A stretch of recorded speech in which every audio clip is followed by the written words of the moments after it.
ẹ̀yin tẹ́ ẹ rò pé alágbára yẹn tẹ́ ti fẹ́ jẹun Nàìjíríà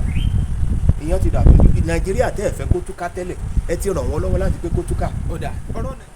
ẹ káàbọ̀ sí ìkànnì Bẹ̀mbẹ̀yẹkẹ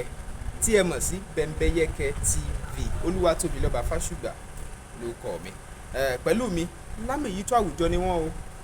èèkàn àwùjọ sì ni wọ́n jẹ́ alàgbà Ọlá Animasahun ẹ kú dédé àsìkò kó ètò ẹ ṣeun a máa ju wa ṣe. ẹ bá wa káwọn aráalé. àmọ́ kí gbogbo ẹ̀yin olólùfẹ́ ètò Bẹ̀mbẹ̀yẹkẹ àti gbogbo àwọn èèyàn tí wọ́n ní ìfẹ́ ìlú àti ìbẹ̀rù Ọlọ́run lọ́kàn wípé ẹ kú ojú wò wá o. ọ̀rọ̀ ìbò Nàìjíríà ó ti padà wáyé ìyẹn ti bo ààrẹ àti àwọn ilé aṣòfin ìyẹn gbọ́ títà ó jókòó ọ̀rọ̀ Bọ́lá Ahmed Tinubu ó jẹ́ ọ̀kan lára àwọn olùdíje oríṣiríṣi àwọn wòlíì ló jáde o tán sọ oríṣiríṣi àsọtẹ́lẹ̀ lọ́tún lósì ṣùgbọ́n lára tí wọ́n sọ ni pé Bọ́lá Ahmed Tinubu kò ní lè dé ipò ààrẹ kódà pé ó kàn tan ara rẹ̀ jẹ lásán ni ṣùgbọ́n ní báyìí wọ́n ti kéde ẹ̀ ó ti di ààrẹ àṣẹ̀ṣẹ̀ dìbò yàn ní Nàìjíríà kí lẹ̀yin rí sí. ṣe rí Ọlọ́run ọba àláwùrà òun nìkan ló mọ ibi tí ẹ̀dá máa dé láyé ẹ̀dá kan ló ìlú tí a bá wá rí wòlíì àlùfáà ṣéwù àbí adáhùn ṣe kan tó lóun mọ ibi tí igi ìbò tá a di parí àbí kéyìí ìbò tá a fẹ́ dì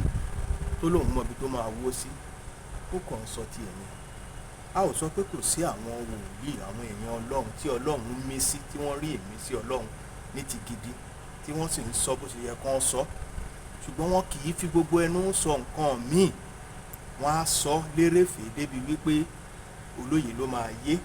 wọ́n á fi ìyókù sọ́wọ́ Ọlọ́run pé kó parí ẹ̀ ṣùgbọ́n tá a bá rí àwọn kan tó ń sọ wípé èmi ń sọ fún yín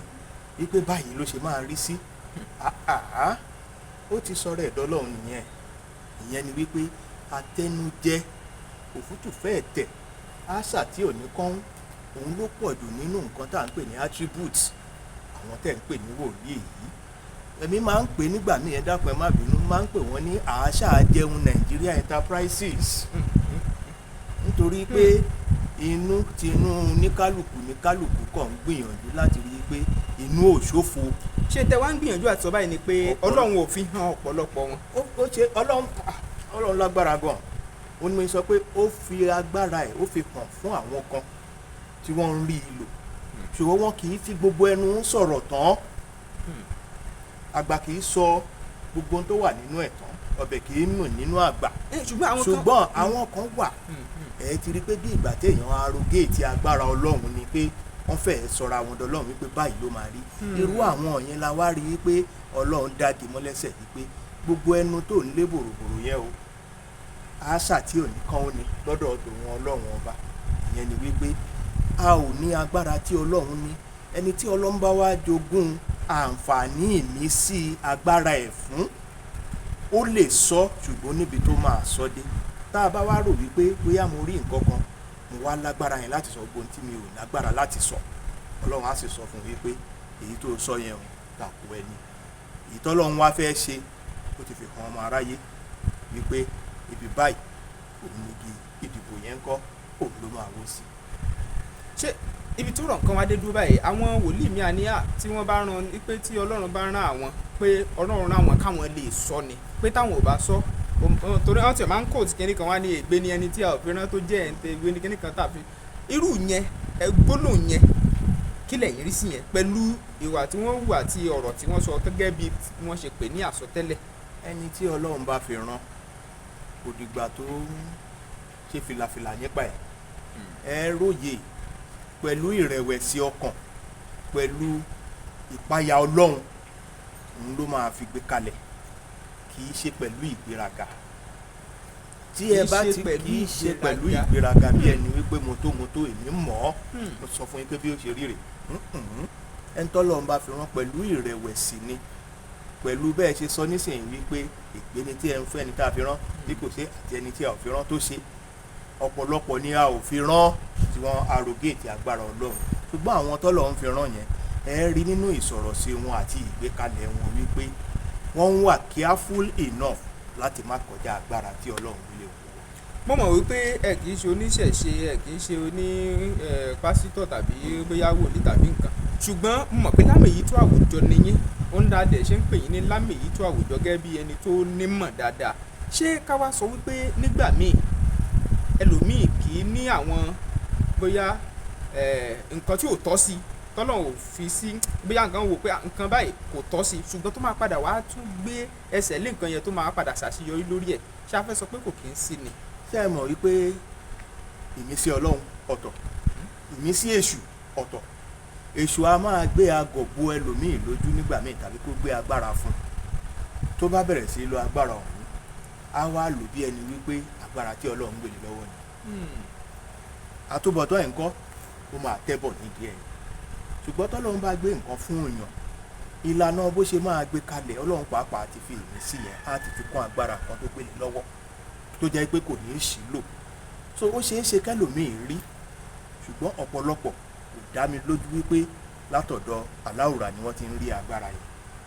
Àdàmọ̀dì agbára ni wọ́n ní débi wípé wọ́n ti lò lóríṣiríṣi ọ̀nà kan wá wò pé tá a bá ń lo léyìí tá à ń gbé báyìí tó ń rí bẹ́ẹ̀, tá à ń ṣe báyìí tó ń jẹ́ bẹ́ẹ̀, a lè sọ eléyìí náà kó lọ bẹ́ẹ̀. Ìyẹn ló fi wá di ìgbà tó jẹ́ pé tó bá délẹ̀ tán ọlọ́run á wá sọ fún wọn wípé àṣìlò agbára tí èṣù gbélé ẹ lọ́wọ́ òun ló ń lò yẹn, kì í ṣe agbára tèmi gbélé ẹ lọ́wọ́. Nídìí èyí bàbá sì dájú mọ́ lẹ́sẹ̀ pé òfútù fẹ́ẹ̀ tẹ́ni tó ń sọ sẹ́ẹ̀ á tẹ́bọ̀ nídìí ẹ̀. Gbogbo àwọn tó ti sọ síwájú election tá a ṣe yìí pé aṣíwájú òde ṣe kinní kan ogun ìṣẹ̀lẹ̀ ní ogbà kan ṣe ní. àwọn kan tiẹ̀ ní àníṣe election yẹn. Àwọn kan sọ. Wọ́n ní àníṣe election. Àwa máa sọ fún wọn yìí pé pẹ̀lú tó wà nílẹ̀ yìí, afẹnibáfẹ́ kìlú yìí dàrú ló máa sọ yìí pé ká má ṣe election ààrẹ tá a ṣe tán yìí. Tá a bá dẹ̀ ń ro pé àwọn kan sọ pé kò tiẹ̀ sí tó jọ wọ́n máa ṣe kú ní. Èmi ti sọ́rí ní ọ̀pọ̀ ìgbà yìí pé kú ò lè déédéé ṣẹlẹ̀ mọ́ ní ìlú yìí. Kí nìdí? Nítorí wípé àwọn tí wọ́n máa ná wọn fẹ́ plan kù. Number one, Nàìjíríà kì í ṣe àwọn ìlú wẹ́wẹ́ bíi Chad, bíi Cameroon ò tiẹ̀ lè rí kú mọ́ torí Paul Biya ìyẹn ti di Mr. Kú síbẹ̀ láti bí ọdún gbọ́n nílẹ̀ yìí. So àwọn kan wà tó jẹ́ pé inú àwọn ni a lè pè ní àwọn tó ń ṣàkóso Nàìjíríà lẹ́yìn àwọn tó wà lórí ìjọba. Inú Nàìjíríà ni wọ́n ti ń jẹ ni wọ́n ti ń mu. Tí Nàìjíríà bá pín sí wẹ́wẹ́ kò sáǹfààní kankan fún wọn. Kú tẹ́ máa wálé ẹ fẹ́ ṣe nísìnyí ọ̀nà owó lẹ fẹ́ gbégbà nílùú tó ti ní telecommunications tó ti kárí ayé, ẹ̀rọ alágbèéká, nílùú tó jẹ́ pé kò ń ṣe láyé ìgbà yẹn tó jẹ́ pé NTA àti rédíò Nàìjíríà nìkan ló wà. Tẹ́nìkan máa bọ́ sórí àlééfà lórí afẹ́fẹ́ tó máa ní high brigadier somebody mo ti gbàjọba. Níbi tí Nàìjíríà délé sìn tó o bá gbàjọba ní Kaduna, àwọn kan á dá ẹ lóhùn nílẹ̀ Ìgbò wípé tàpọ̀ ara ẹ ló ń sọ. Bí ìgbà tí àrà ń fi ní rọ bọ́ǹbù lọ́wọ́ ni, o túbọ̀ rọ̀ wọ́n lọ́wọ́ ni àwọn tó ti ń jàjàgbara bọ́n ti fẹ́ gba ara wọn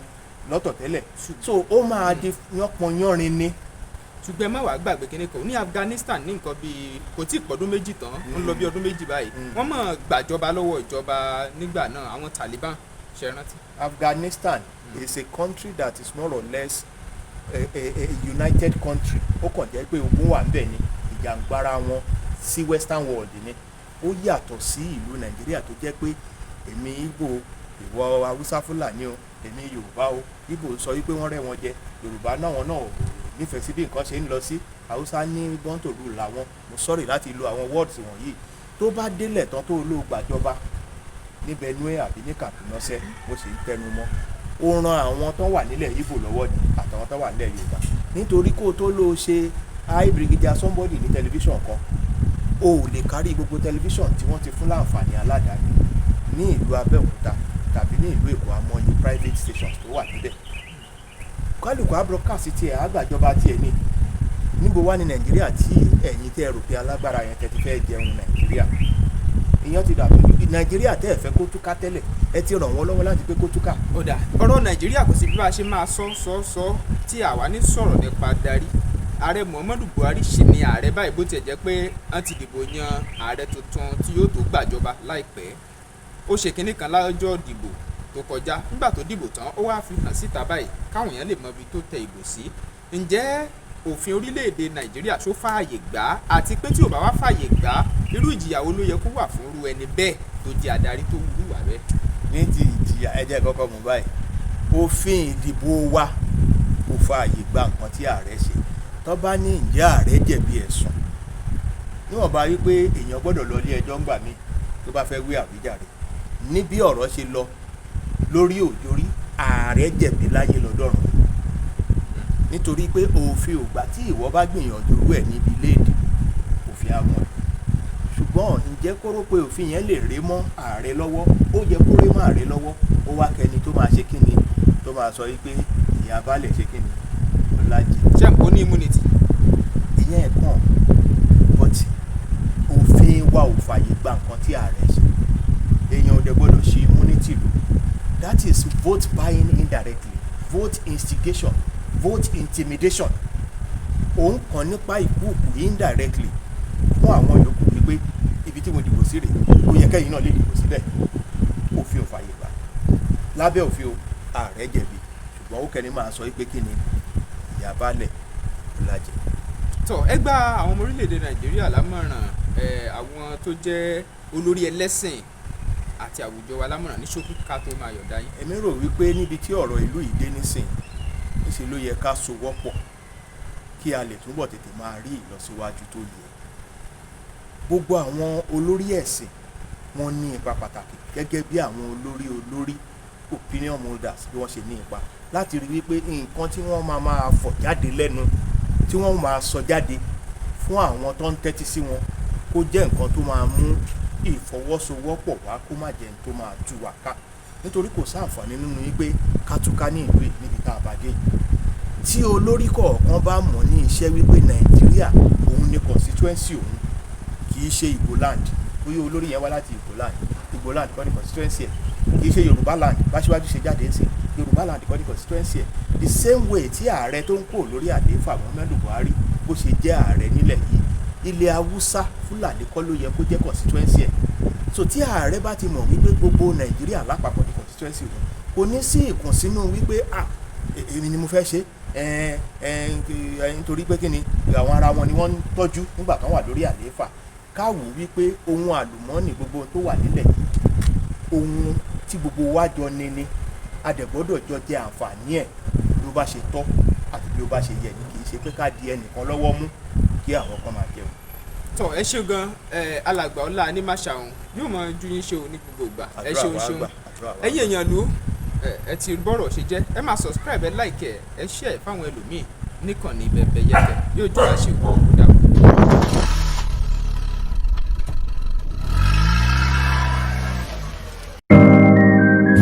Flash Express Logistics Services has gone far, even beyond your imagination, to serve you better in Ibadan and beyond. Flash Express Logistics Services has proven integrity to make you get whatever you want, wherever you are, and whenever you wish. Our services include global and local courier services, e-commerce, express delivery, pickup and delivery, and a lot more. Your convenience and safety of your parcels and luggages are so paramount to us. For further inquiries, please call Flash Express Logistics Services on 0906 727 0530 and 0805 467 5088. Flash Express Logistics Services. Your convenience is our priority.